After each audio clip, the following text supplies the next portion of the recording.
নির্বাচনের পর দেশের রাজনীতিতে নতুন টানাপোড়েন দেখা দিয়েছে গণভোটের রায় বাস্তবায়ন প্রক্রিয়া নিয়ে। নির্বাচিত হওয়ার পর সংসদ সদস্যের শপথের পাশাপাশি সংবিধান সংস্কার পরিষদের সদস্য হিসেবে শপথ নেয়ার বিধান ছিল জুলাই জাতীয় সনদে, কিন্তু শুরুতেই তা এড়িয়ে যায় বিএনপি। যদিও নির্বাচনের আগে সংস্কারের সমর্থনে গণভোটে হাঁয়ের পক্ষে অবস্থান নিয়েছিল দলটি। নির্বাচনের আগে এ নিয়ে প্রচারণাও চালান বিএনপি চেয়ারম্যান তারেক রহমান। আপনাদের সকলকে অনুরোধ করব যে ধানের শীষে যেমন সিলটা দিবেন 12 তারিখে, একই সাথে আপনাকে যে দ্বিতীয় ব্যালট পেপারটি দিবে হ্যাঁ এবং না, সেখানে হাঁয়ের পক্ষে দয়া করে আপনারা রায় দিবেন। জুলাই সনদ অনুযায়ী নির্বাচনের ফল ঘোষণার 30 দিনের মধ্যে সংবিধান সংস্কার পরিষদের অধিবেশন ডাকার কথা ছিল, যে ডেডলাইন শেষ হয় 15 মার্চ। কিন্তু সেদিন সংসদে দাঁড়িয়ে বিএনপি নেতা সালাহুদ্দিন আহমদ বলেন, সংবিধান সংস্কার পরিষদের কোনো অস্তিত্ব নেই। আর্টিকেল 72 অনুসারে সংবিধান সংস্কার পরিষদের যেখানে অস্তিত্ব না থাকায় প্রধানমন্ত্রীও সেটা পরামর্শ দিতে পারেন না রাষ্ট্রপতিকে, রাষ্ট্রপতিও সেই অধিবেশন আহ্বান করতে পারেন না, বিধায় সে করেননি।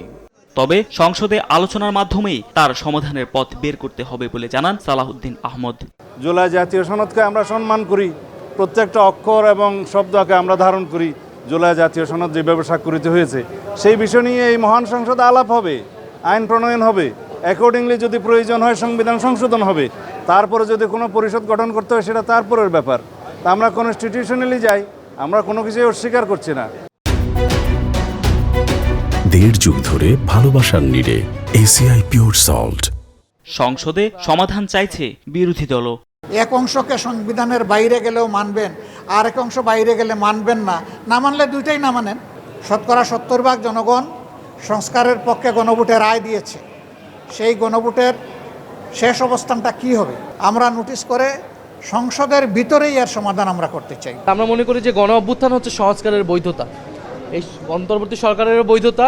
সংবিধান অনুযায়ী অনেক কিছুই হয়নি, পরবর্তীতে এই সংসদে এসে সেটা রেটিফাই হওয়ার কথা ছিল, সকলের রাজনৈতিক একটা সমঝোতার মধ্যে দিয়ে সবকিছু আগানোর কথা ছিল।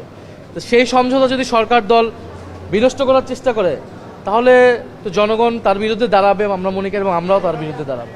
সংসদে বিষয়টি সুরাহা না হলে রাজপথে নামার প্রস্তুতি নিচ্ছে জামাত ইসলামীর নেতৃত্বে 11 দলীয় জোট।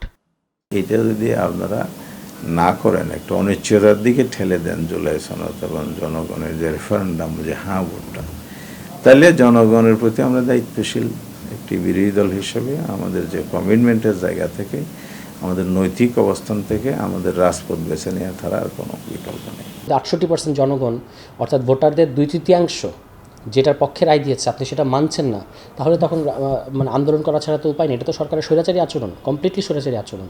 ফলে এটা অবশ্যই রাজপথের কর্মসূচির কথাও 11 দলীয় জোট ভাবছে। ঈদের পর 29 মার্চ বিকেলে বসছে সংসদ অধিবেশন। তার আগের দিন জোটের শীর্ষ নেতাদের নিয়ে বসবে জামাত। ধারণা করা হচ্ছে এই বৈঠকে চূড়ান্ত হবে আন্দোলনের রূপরেখা। তারেক মাহমুদ সুজন, দেশ টিভি, ঢাকা।